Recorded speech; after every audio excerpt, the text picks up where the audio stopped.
যে বাংলাদেশি যারা যায় তাদের মধ্যে অনেকে আপনার কাজের ক্ষেত্রে তারা ফাঁকি দেয় কাজ, কিংবা আপনার মোবাইলে ব্যস্ত থাকে তারা।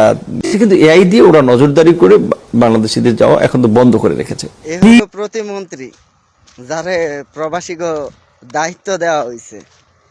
এই যে 42 ডিগ্রি গরম পড়তেছে না আজকে, আমি মনে করি তারে এক সপ্তাহ লাগে আইন না এখানে কামলা দেওয়ানোর দরকার। তাহলে তো বুঝতে পারবো যে প্রবাসীরা কি আসলে কাজে ফাঁকি দেয় না কি করে। বাংলাদেশের দালালরা 6 লাখ 7 লাখ খাইয়া খাইয়া প্রবাসী গড়ায় এই কামের কথা কই আইন না আরেক কাম দিয়া দেয়। ওইটা নিয়ে তাকে মাথা ব্যথা নাই। মাথা ব্যথা যে প্রবাসীরা আইসা এখানে কাজে ফাঁকি দেয়, এই কারণে বিষাবদ্ধ হয়ে গেছে।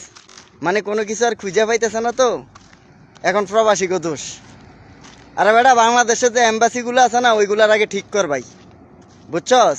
একটা কথাই আছে না, ওই মেতর যদি ভালো একটা চেয়ার ফাই এলায় না তখন তার আচরণ মেতরের মতো হয়।